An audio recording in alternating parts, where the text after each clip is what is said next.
Olá, amigos, amigas, como vão todos vocês? Passaram bem aí a semana? Espero que sim. Vamos aqui para a nossa segunda aula do curso, os melhores livros que você precisa ler antes de morrer. Alguém falou em si para mim assim, tem que ler em vida, mas é claro que é em vida. Tudo que você faz em vida é antes de morrer. Quanto antes você lê, melhor, porque ninguém sabe a hora que você vai ter o desfecho final, né? Bom,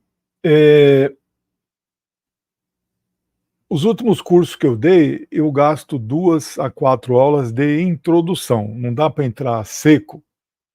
Por exemplo, o curso sobre a África, mártires africanos, eu falei 30 que foram assassinados, eu dei, acho que foram 4 aulas de a colonização da África, tem que explicar isso. O curso das filósofas da Grécia Antiga, eu falei de 20 ou 30 grandes filósofas que ninguém conhece, eu gastei 2 ou 4 aulas falando das escolas filosóficas da Grécia.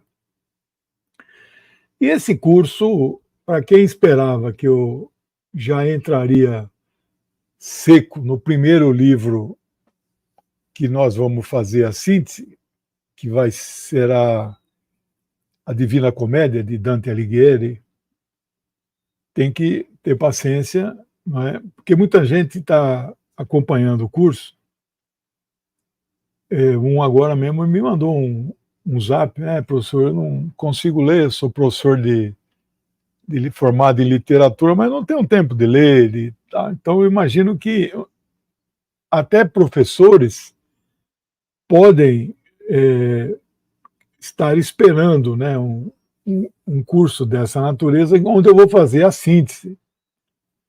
Bom, mas tenham paciência. Hoje eu vou terminar a segunda parte da teoria literária. O que é teoria literária? Nós vamos começar hoje os subgêneros da literatura,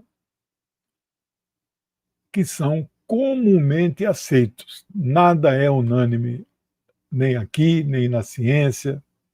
Não, na ciência tem algumas coisas que leis da física são unânimes, né?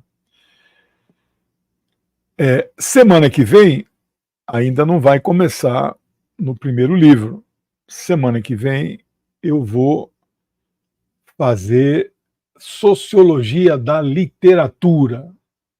Para mim é muito importante tratar disso, porque eu sou sociólogo. E eu estudei muito esse assunto. Já fiz aqui as aulas. Talvez tenha que ser 3 aulas, porque tem 22 páginas manuscritas de roteiro. Eu gastei 7 horas fazendo isso. Mas eu não, como não tenho pressa, é um curso livre, então, se você não quiser essas aulas introdutórias, você, então, que está na minha lista, você espere a hora que for, então, a aula do livro em si, né? Dos 30. Talvez eu modifique um ou dois, mas eu vou avisando, né? Bom, pessoal, agradeço os canais parceiros que retransmitem, agradeço os grandes canais como o 247 e o DCM, que também retransmitem, e peço que vocês curtam, compartilhem, quem puder entrar de membro do nosso canal, que agora nós completamos 30 mil inscritos, 20 mil inscritos, estamos longe de 30 mil, mas vamos chegar lá. Você entre de membro, né, a partir de R$ 6,90, ou faça alguma contribuição, doação, daqui até o final. No finalzinho eu anuncio todos os que fizeram alguma doação, né? Bom, eu resumi aqui em 3 subgêneros. O primeiro é o épico narrativo. Esse é o mais comum. Esse é o mais comum. em inglês novel, em francês roman, né? Romance e novela ou conto está aqui encaixado nesse subgênero. Mas tem a epopeia e tem o teatro épico. Epopeia tem Gilgamesh, epopeia tem Gilgamesh é na Pérsia. Epopeia tem o Mahabharata, dentro do Mahabharata tem o Bhagavad Gita, esse é na Índia. Epopeia tem a Odisseia e a Ilíada de Homero, esse tem autor, mas não foi ele que escreveu, que essa é na Grécia. Então isso é epopeia. Eu não incluí poemas épicos e epopeia no meu curso. Bom, professor, mas Divina Comédia é poesia. Não, mas ele é diferente. Tem, inclusive, adaptações de Divina Comédia que transformaram aquelas poesias em narrativa, né? Cada um tem a sua forma de... Eu não gosto do estilo, do sistema de poesia, né? Bom, depois temos o subgênero lírico. O que é lírico? Lírico aqui se subdivide em poesia lírica, elegia, ode e cantiga. E cada um desses significa o seguinte: poesia lírica, ela é comum na Grécia Antiga e ela é uma poesia feita para ser cantada. Pode não ser cantada, mas é feito para ser cantada. Elegia é um tipo de poesia triste, melancólica, especialmente composta para funerais ou lamentos de morte. Então, é uma elegia, né? Na música clássica, esse tipo, música clássica não tem uma narrativa, a não ser que seja ópera, né? Aí tem o livrete, quem escreve o livrete não é quem compõe a música, né? E eu gosto muito, estou até pensando em fazer um das principais óperas, né? Esse é outro assunto. Óperas e sinfonias. Na música clássica, você tem as marchas fúnebres, que são maravilhosas. A de Chopin é aquela de Partir o Coração, a Pavana para uma defunta infante do Ravel, você parece que você está vendo a menininha sendo velada, né? A Beethoven tem marcha fúnebre, a mais bonita é de Chopin. E tem o trecho do Requiem. O Requiem é uma missa fúnebre, né? Que encomendaram para Mozart, pagaram para ele fazer, e ele morreu. Eu não tenho certeza se ele concluiu, mas o que ele deixou, né? A notação musical, ela é maravilhosa, e a letra, é tudo em latim, né? Mas a letra, né? E o trecho lacrimosa é de partir o coração. Então, a música é outra coisa. Aqui chama a elegia. Depois vem a ode. Ode é um poema de estilo muito elevado, estruturado, onde se descreve de forma intelectual e emocional o mundo e a sua natureza. Eu fiz uma ode a Beethoven, eu fiz uma ode ao Império Romano. Então, né, alguma coisa de muita profundidade. E cantiga, tudo isso dentro do subgênero lírico. Cantiga é o ato de cantar com ou sem uma letra, né? E o último é o subgênero dramático. Ele também tem várias divisões: comédia, tragédia, tragicomédia e farsa, né? Então, aqui são dramas. Então, uma comédia pode ser um drama, né? Comédia dramática. A, o subgênero dramático, o subgênero que a gente conhece como comédia, são discursos humorísticos, né? Contos de Canterbury é um exemplo disso, é muito interessante, e é até meio erótico, né? Depois vem a tragédia, né? É um drama com a seriedade e dignidade em narrativas frequentemente relacionados com divindades, destino ou sociedade. Tragédia é também relacionado com o teatro, e são as mais famosas são as tragédias gregas, né? Mas Shakespeare tem tragédias também, né? Depois vem a tragicomédia, que alterna comédia, tragédia, farsa e melodrama, né? É um drama melancólico, né? E por fim a farsa, né? É um tipo de teatro completamente caricatural. Ele é mentira. Quando eu dei o curso das filósofas gregas, uma das filósofas, eu agora não vou lembrar, não memorizei, né? Eu escrevi, mas não memorizei. Uma delas, todas elas não deixaram quase nada escrito, pouca coisa. E boa parte do que sabemos dela foi escrito por outras pessoas. E uma delas foi feito uma tipo farsa, né? E foi encenada falando mal dela, que essa filósofa era cortesã, cafetina, para não dizer prostituta, né? Mentira, né? É farsa.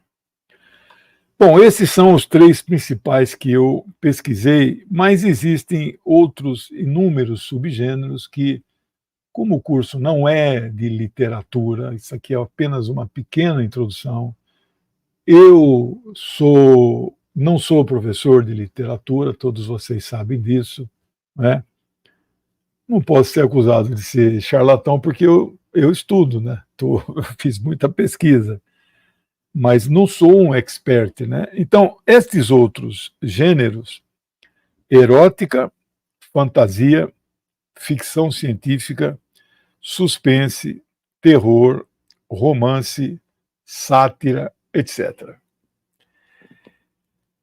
Terror eu não sou apreciador de terror, com exceção dos clássicos, né? Bram Stoker, Drácula e Frankenstein de Anne Rice, que eu tenho que ler e eu tenho edições primorosas dessas obras, né?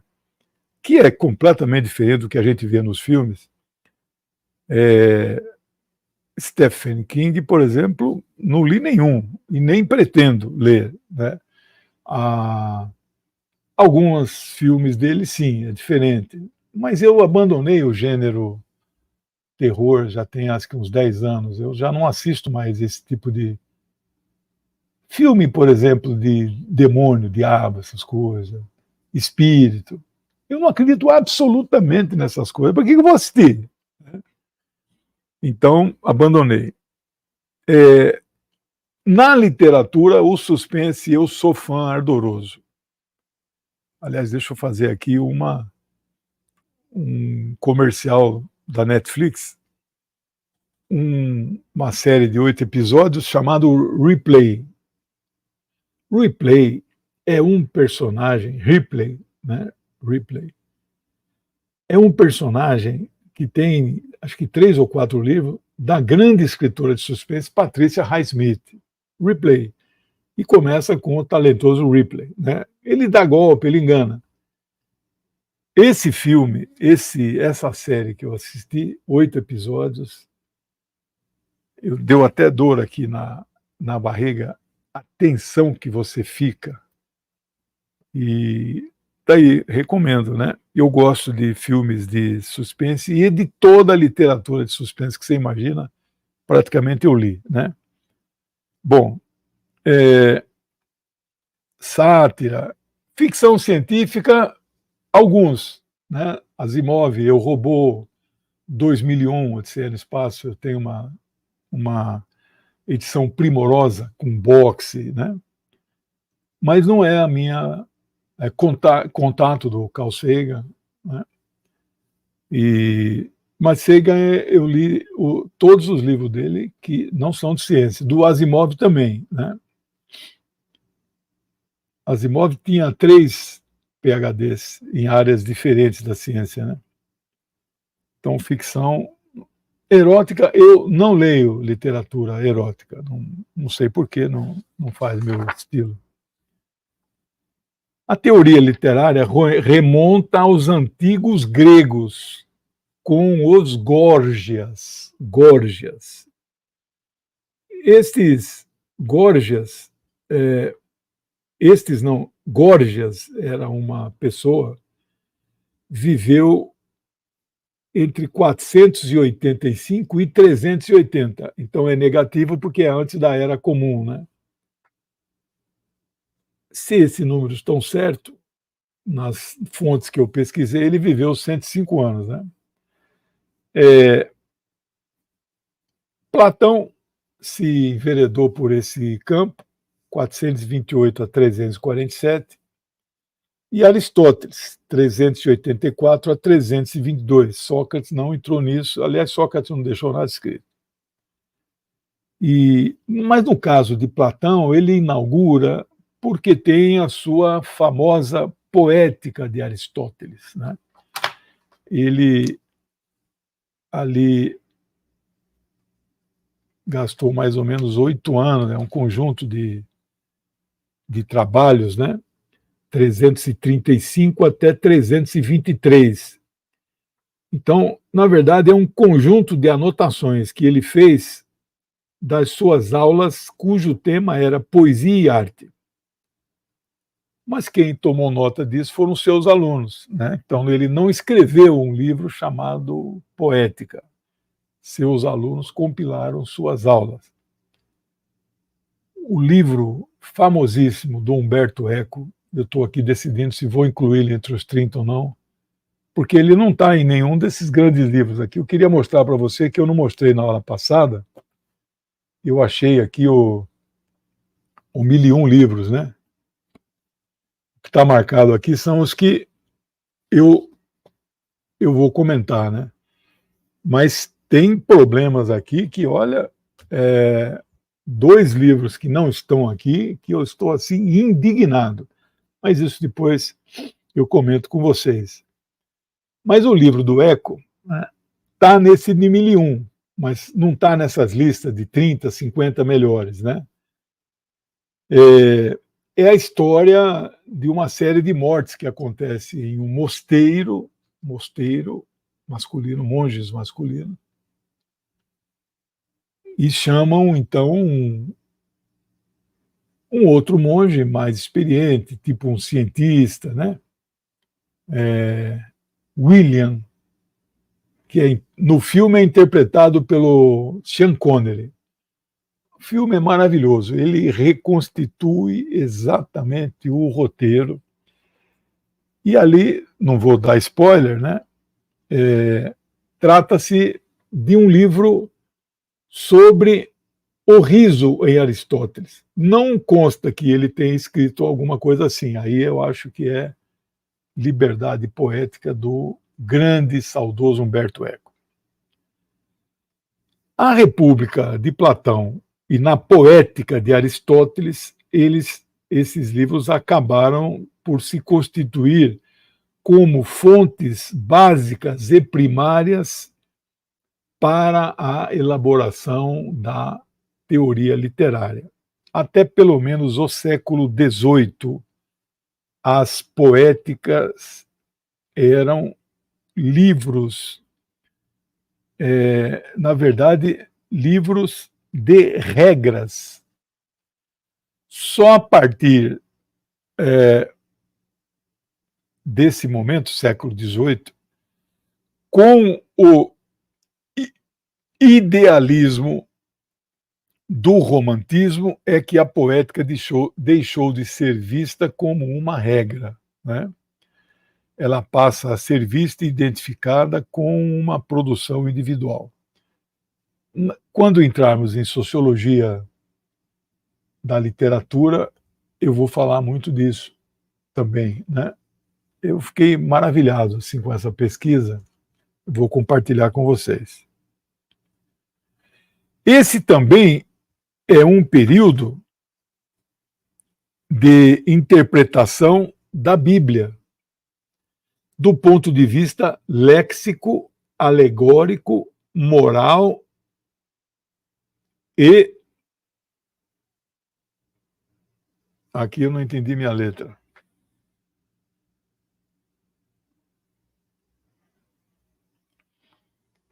Que é a interpretação mística dos livros sagrados. Duagógico. Anagógico. Não tem algum problema nesse termo aqui. Aqui são chamados... esses estudos bíblicos que está escrito aqui, nada tem a ver com teologia e com religião, né? Aqui é a análise do texto, a análise da linguagem, ver o que é enxerto e o que não é enxerto, não é?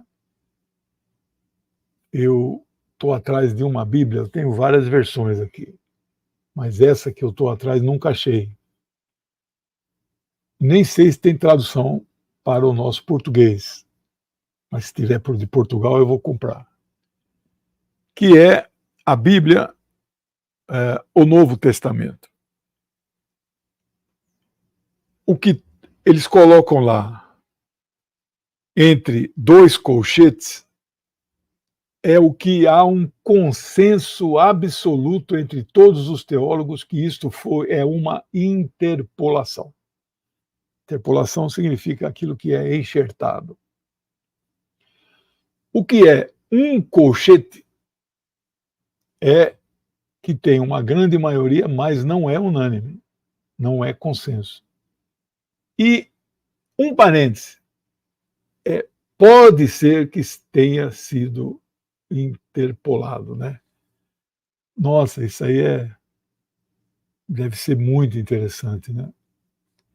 É feito por esses caras que passam a vida estudando, né? Não é o meu caso. Eu passo a vida estudando, mas não um livro só, né? Mas considera-se a teoria literária, no sentido moderno do termo, como tendo surgido a partir de 1915, com o chamado formalismo russo. Formalismo russo. Sentindo falta de um cafezinho. A esposa está chegando mais tarde.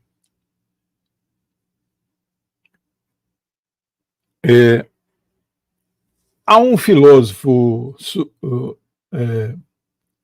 desculpe, ele é filósofo, mas ele entrou para a história, ficou famoso como linguista. Ele é suíço. Ferdinand Saussure, com 2 S-U-R-E, Saussure. Ele morreu, ele viveu entre 1857 e 1913. Então, portanto, morreu com 56 anos. Essa turma morria nova, jovem. Ele propiciou o desenvolvimento da linguística enquanto ciência autônoma, ou seja, separada, digamos assim, da literatura, né? E do ensino tradicional de línguas, né? Ele entendia a linguística como um ramo da ciência mais geral dos signos e propôs que esta ciência fosse chamada de semiologia, estudo dos símbolos, ou semiótica, que é o estudo e a interpretação dos símbolos, né? Signos, entendidos aqui como estudo, não é, de como as pessoas interpretam algo de acordo com a cultura local, né? Então, esse é um precursor da chamada teoria literária moderna. A partir daí, muitos outros estudiosos, autores e intelectuais ajudaram no desenvolvimento da teoria literária, né? E da semiótica. O Humberto Eco, por exemplo, ele não era escritor, romancista, ele era professor de semiótica, né? Eu tenho o livro dele, Semiótica. Mas tem outros famosos que nós vamos ver dele também na próxima aula de Sociologia da Literatura, como Michel Foucault, Jacques Derrida e Gilles Deleuze, né? Conheço todos eles, são esses três são inclusive sociólogos, né? Mas são filósofos também. O professor Carlos Eduardo Varela Pinheiro Mota, ele é doutor em letras pela PUC do Rio de Janeiro. Eu achei uma citação dele, infelizmente sem data, no site InfoEscola, onde ele define o que é teoria literária. Eu gostei e trago para vocês. Teoria literária consiste no estudo e sistematização da literatura como área do conhecimento, bem como os modos de análise desse campo, assim como a literatura comparada consiste em um campo bastante recente. Então, tanto a literatura comparada como teoria literária são campos recentes, né, da literatura de um modo geral, né? Esse curso nosso não deixa de ser um curso de literatura, né?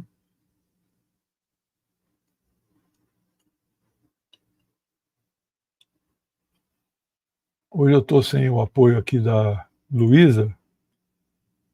É uma descrição maravilhosa. Eu tive uma aula somente sobre essa descrição com a professora Miriam Suter. Ah, que beleza.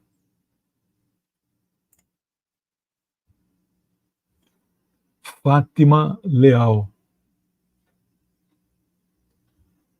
Ela está falando com a Marisa Aderaldo.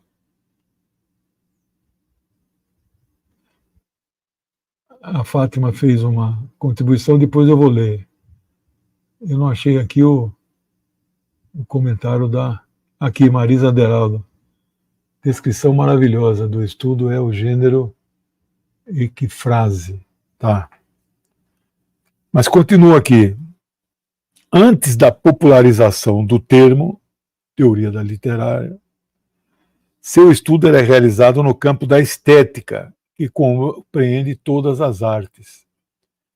Até o início do século XX, quando a teoria literária se estabeleceu, a literatura não tinha um tratamento priorizado em relação às outras artes. Todavia, seus estudos remontam a Aristóteles e sua poética, que analisava as manifestações literárias da época. Então, abre e fecha aspas. Eu achei um outro professor, ele é da Universidade Federal de Sergipe, professor Antônio Cardoso Filho. Ele dando um curso no Centro de Educação à Distância, CESAD. O curso de Teoria Literária já tem muito tempo, 2011, tem aqui o número do ISBN. Então, é uma produção que está disponível como se fosse um capítulo de livro ou mesmo um livrete, né? Um livro pequeno, né? 978-85-613-85033, né? Que diz o professor Antônio Cardoso Filho. A teoria da literatura é a ciência da literatura, é a consciência conceitual sobre o fazer literário. A teoria da literatura é um conjunto de regras e princípios que revela e esclarece os mecanismos do fazer literário, isto é, volta-se para aquilo que constitui e organiza a obra.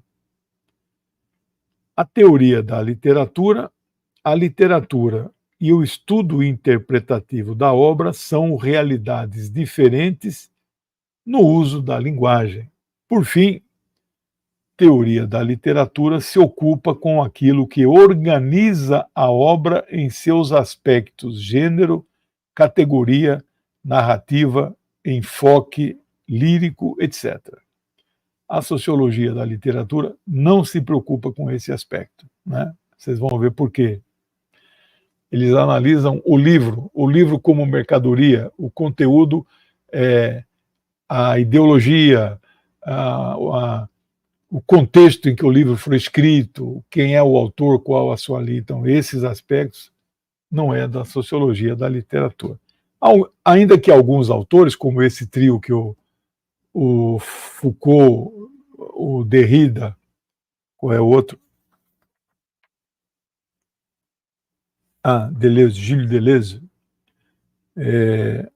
eles também navegam pela sociologia da literatura. Mas tem outros, eu vou falar de Bourdieu, Passeron não, Bourdieu. Podemos dizer que a literatura e a teoria literária caminham juntos. Isso é meu, né? Tudo que eu não cito alguém é conclusão minha, palavras minhas, da minha pesquisa, né? A literatura cria o objeto que será estudado e analisado pela teoria literária. Então, a teoria literária vai analisar o texto.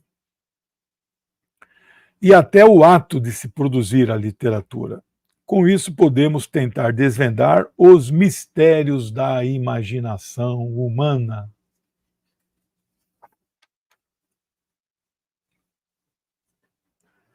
Bom, já estamos quase indo para os finalmente.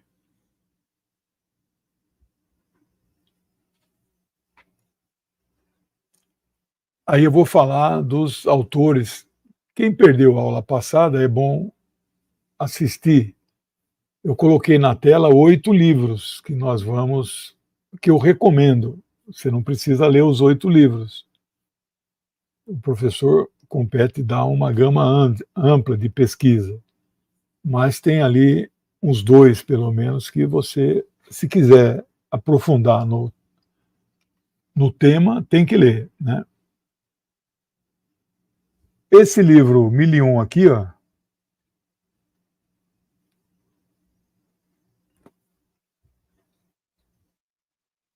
eu posso dizer que li inteiro e marquei todos os que eu li e alguns fiz comentário. Aqui pega o aspecto do racismo, né? O Sol é para Todos, da Harper Lee. Esse aqui também posso dizer que li quase todos. Desse aqui eu li, não é posso dizer que eu li quase todos. Eu li o livro praticamente inteiro, mas nesse aqui eu li 250. Esse aqui eu não contei quantos eu li. Provavelmente 500 no máximo. E esse livro é aquela coleção da Globo que tem acho que 15 ou 20 títulos, são maravilhosos, são muito didáticos, inteirinho ilustrados, né? Todas as imagens têm legendas, né? Aqui. Então, quem quiser se aprofundar pode ler este livro, tá bom? São muitos os críticos literários, não daria para nós no curso descrevermos, indicarmos os principais. Eu vou trabalhar com 2, né? Eu tenho, então, aí predileção pelo trabalho de um autor inglês, Terry Eagleton, ou Eagleton, né? Ele é vivo ainda, tem 81 anos, ele nasceu em 1943. Ele dá aula em Manchester, Oxford e Lancaster, né? Deve ser assim, 2 meses numa, 3 meses noutra. A sua obra principal, Teoria da Literatura, uma introdução. Essa aqui é o que eu tenho, não é? Essa que eu recomendo. Publicado no Brasil pela Martins Fontes em 2019, tem 400 páginas. Mas ele escreveu também, e não sei se tem tradução no Brasil, Marxismo e Crítica Literária. Ele é um autor marxista. Bom, professor, por isso que você gosta dele, né? Mas o outro que eu vou indicar não é, né? Então não pensa que o cara não é marxista, mas é um cara bom, não tem problema. O mundo não se divide em quem é e quem não é marxista. Esse livro é mais antigo, é de 78. Para o Eagleton, teoria literária não tem um método característico. É como se fosse uma não disciplina.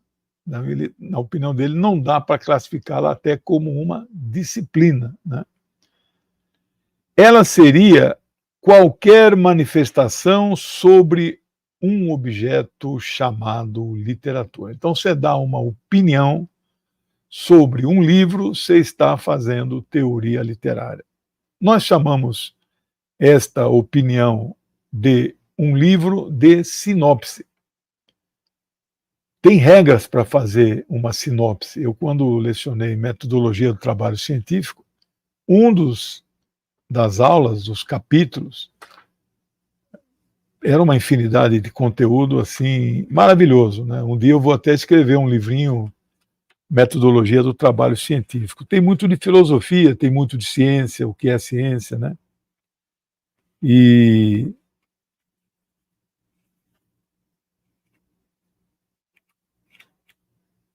a gente, quando ensina a fazer resenha, você não pode entrar seco no conteúdo da obra, da trama, né, do romance, da trama.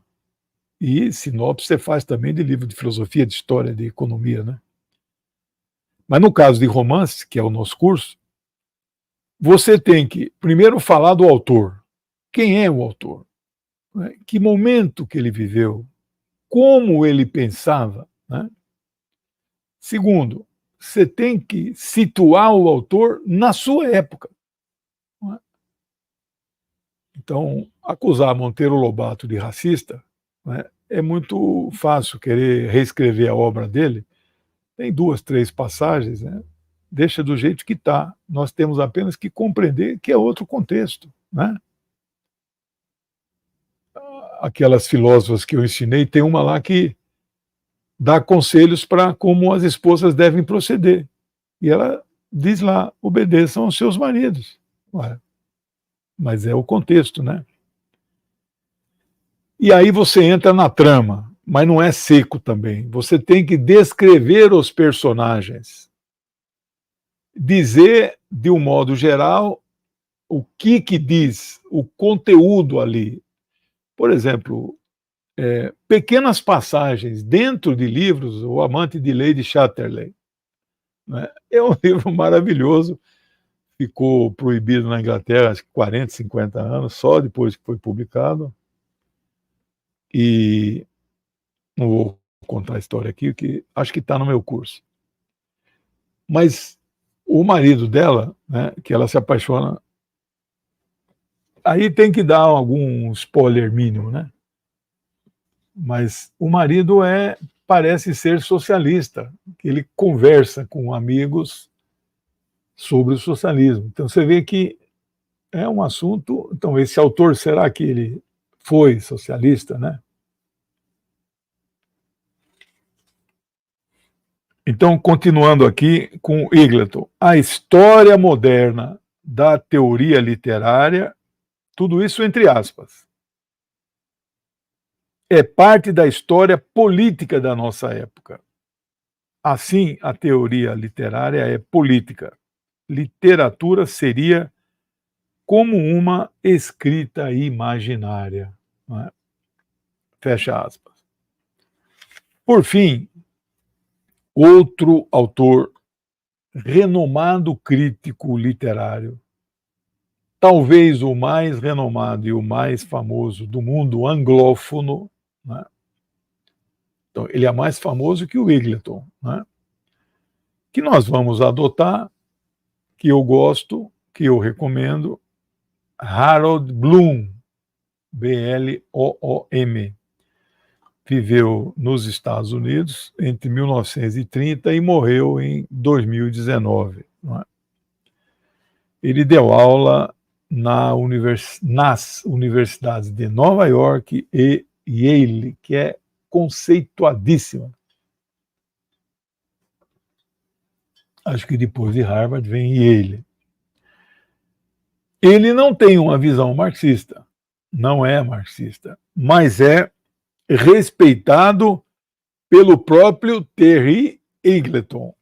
E olha o que Terry diz dele, abre aspas, a teoria literária de Bloom representa uma volta apaixonada e desafiadora à tradição romântico-protestante. A crítica de Bloom revela com clareza o dilema do liberal moderno ou humanista romântico, o fato que não é possível uma reversão a uma fé humana otimista, serena, depois de Marx, Freud e do pós-estruturalismo, uma corrente filosófica francesa, sociológica também, mas que, por outro lado, qualquer humanismo, como o de Bloom, tenha sofrido as pressões agônicas dessas doutrinas. Então, ele sofre pressão, sofre influência, mas ele consegue, não é, ter a sua produção, né, autônoma, digamos assim, né? Ele não se afilia a uma corrente. O Eagleton diz: eu sou marxista, porque reconheço no marxismo a teoria científica da história. Bom, por fim, Bloom escreveu mais de 40 livros, traduzidos para 40 idiomas diferentes. Seu primeiro livro foi publicado em 1959. Só livros sobre crítica literária são 20. Ele é defensor do chamado cânone ocidental, que é o cânone da literatura ocidental que moldou nossa cultura. Então, ele reuniu os livros do Ocidente, e aí de língua inglesa, que ele chamou de Cânone Ocidental, que é o nome do título do livro dele. Eu não li esse livro, mas eu sei quais livros ele tratou. Alguns nós vamos falar aqui, né? É o conjunto das principais obras da literatura ocidental. Se fosse fazer um cânone, por exemplo, português, né, um escritor teria que incluir Camões, Eça de Queiroz, Fernando Pessoa e Saramago. Né?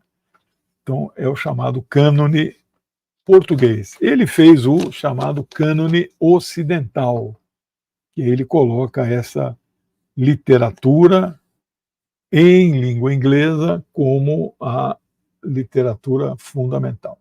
Né? Bom, nós estamos terminando aqui. Para quem não fez a aula passada, eu apresentei a proposta de curso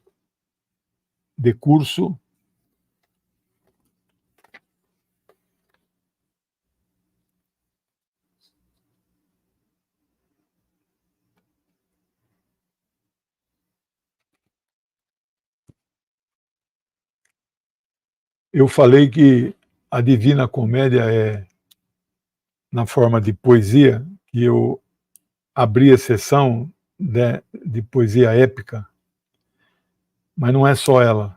Eu vi aqui a lista, tem Dom Quixote, né? E tem o Lusíadas, Camões, né?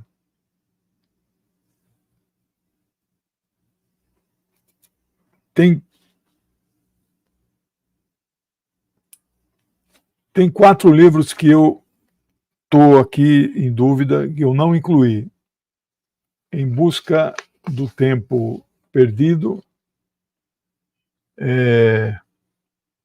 A Recherche du Temps Perdu. Quem que é mesmo? É Flaubert? Não. Bom. Retrato de Dorian Gray, Oscar Wilde. Esse é maravilhoso, mas não sei se está no nível dos 30, que é o Pacto com o Diabo, né? Nós vamos ver Fausto, né? Amor em Tempos de Cólera, o colombiano lá, que é do Partido Comunista, ele, Gabriel Garcia Marques, prêmio Nobel. Romeu e Julieta, né? Do Shakespeare. Tem um do Shakespeare que eu pus na lista aqui, Hamlet. Então, eu estou em dúvida em derrubar o Hamlet aqui. E incluir O Amor em Tempos de Cólera, Retrato de Dorian Gray, Em Busca do Tempo Perdido. Vamos ver.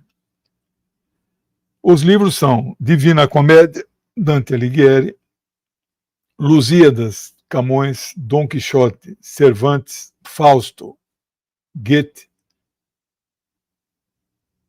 Orgulho e Preconceito, né? Pride and Prejudice, em inglês, né? Jane Austen, Frankenstein, Mary Shelley, é um livro filosófico, né? O Conde de Monte Cristo, né? Alexandre Dumas, o U é Du. Ele escreveu muitas obras. O filho dele, Alexandre Dumas Filho, escreveu uma só. O título original é Camille.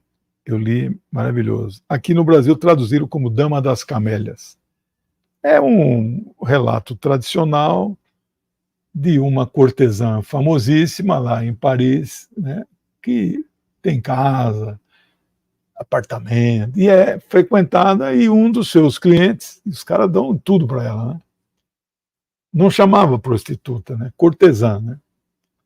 E um dos seus clientes se apaixona perdidamente por ela.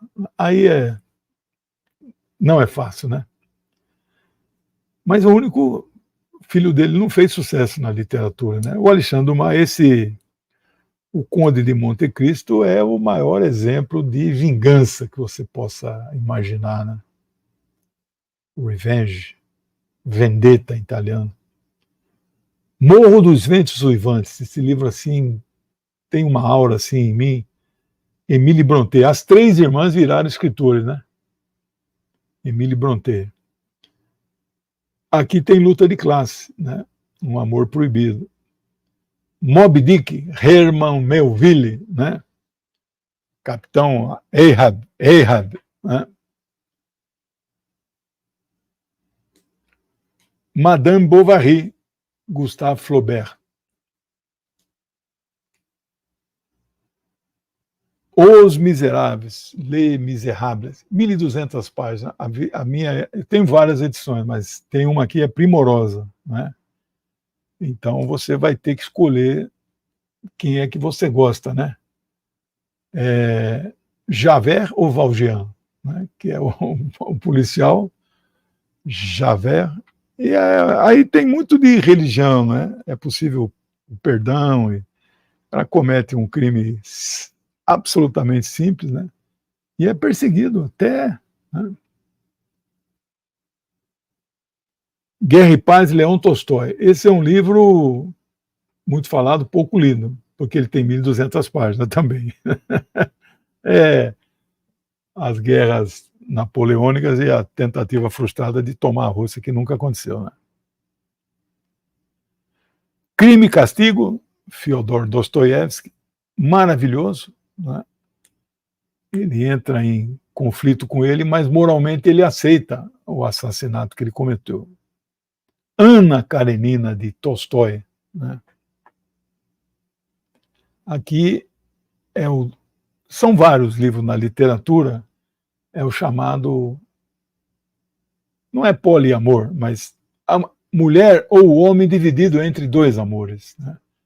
Porque esse é um debate que existe. É possível uma mulher amar dois homens ou um homem amar duas mulheres? Tem gente que acha que não. A literatura, em russo, a pronúncia parece que é Karenina, né? Germinal Zola, esse é um livro engajado, né? Revolucionário. Não tinha Partido Comunista nessa época. É uma greve lá dos mineiros, liderado por Etienne, né? Se tivesse tido um filho homem, chamaria-se Etienne. Ulisses, James Joyce, irlandês. A Montanha Mágica, de Thomas Mann. O Processo, de Franz Kafka, né? Você vai conhecer quem foi Joseph K. Né? Eu li do Kafka Processo, o Metamorfose, tem um terceiro que eu esqueci, mas o Castelo eu não li, né? Tá na lista para ler, né? Ele é tcheco. O Amante de Lady Chatterley, já falei, né? D.H. Lawrence, né? David Herbert Lawrence. Admirável Mundo Novo, Aldous Huxley. Esse é um tipo de ficção científica, mas que mostra também luta de classe. As Vinhas da Ira, não é? John Steinbeck. Este é um livro que me marcou. É um livro de luta de classe. Ele foi banido, proscrito, mas depois acho que ganhou até um Nobel, né? E Vinhas da Ira, porque eles fazem uma imigração para colher uva do outro lado dos Estados Unidos, na Califórnia, né? Mas o drama da viagem é impressionante, mistura com religião, né? A Peste, Albert Camus. Que é a peste? Você só vai descobrir no final. E eu vou dar spoiler, porque a peste é o fascismo, né? O Apanhador no Campo de Centeio, J.D. Salinger, James David Salinger. Acho que parece que só esse livro dele fez sucesso. É um livro assim que marcou aquele assassino do John Lennon. Andava com e tem muita gente que se suicidou também lia esse livro, né? Como é o nome do personagem? A irmãzinha é que mais o compreende, Robert, mas é assim impressionante a trama, né? Lolita, né? Vladimir Nabokov, né? Algumas pessoas acham que é um livro de pedofilia, né? Doutor Zhivago, não é? Do Boris Pasternak. Aqui é luta de classe, né? E aqui é o duplo amor, só que é o homem, né? O Zhivago, o médico, ama a esposa, mas ama uma outra moça, acho que ela é operária, e Julie Christie, mas ela é muito linda no filme. Então, 100 Anos de Solidão, Gabriel Garcia Marques, todo mundo conhece. Amor em Tempos de Cólera eu já pus. Já substituí. E esse último, que não está em nenhuma dessas listas, mas eu faço questão de incluir o Evangelho segundo Jesus Cristo, de José Saramago. 600 páginas. Alguém leu? Se estivesse numa sala de aula, o pessoal levanta o braço aqui, não dá para saber, né? Aqui, ó, sugerindo Dostoiévski, Crime e Castigo. Como cadê Dostoiévski? E Irmãos Karamazov está aqui representado já. Inteligência acima da mídia, eu não estou sabendo. Ulisses é dificílimo, né? Nem eu sei se eu não vou conseguir ler de novo, então, mas pode deixar que isso, Marisa, E no final que a dando de mamar é uma coisa assim impressionante, né? A miséria, a pobreza, né? Mais alguma? Quixote é um romance, tá certo? Bom, é isso, um pequeno panorama do que será a nossa jornada aí de uns 30 ou 40. O Evangelho segundo Jesus Cristo é um livro ateísta, né? Se você é muito devoto, minha esposa é cristã fervorosa, né? É de esquerda, é comunista igual eu, mas é cristã. Não, e não tem problema, não tem contradição nenhuma. Cristo era um grande comunista. Mas ela não conseguiria ler esse livro, né? Porque, olha, no final, eu não sei se vou poder dar spoiler, né? Mas o diálogo de Jesus com o diabo num lago, num barco, você vai ficar. São 5 páginas. E o livro tem 600 e tantas. Aí é o desfecho, né? Pessoal, tá aí o curso. Estou entusiasmado, estou trabalhando bastante, não tem problema. Isso é gratificante. Nós aqui não espero retribuição, não tem nada disso. Quem puder ajudar, ajuda. Quem não puder, são cursos abertos, livres, gratuitos, né? Não tem como fechar um curso desse, não sei. Como é que você vai cobrar? Não tem, tecnicamente, acho que é quase impossível, né? Hoje tivemos 2 doações aqui, ó, o Kavlinski sempre presente, dando uma boa noite para todo mundo, e a Fátima Leal dizendo: professor, eu sei que você não falará sobre as epopeias, mas gostaria de lembrar do escudo de Aquiles descrito na Ilíada. É maravilhoso, né? Então, Aquiles, ele é uma figura mítica, né? São livros de mitologia, né? Não são fatos, né? Bom, o romance não precisa se apegar, mas esse livro não é um romance, né? É uma epopeia, né? Pessoal, tudo de bom para vocês. Obrigado por tudo. Minha amiga Marisa, sempre presente. Encontro vocês agora no domingo, 19 horas, com a parte 2 da religião hinduísmo. E vai ter parte 3, porque é muito complexo. Minha esposa não chegou, não teve cafezinho, saio daqui correndo e vou para o café. Obrigado por tudo, um beijo em todos vocês, bom final de semana, todos amanhã, de manhã, 10h30, Geopolítica em Foco lá na TVT, tá bom? Obrigado por tudo. Tchau, pessoal.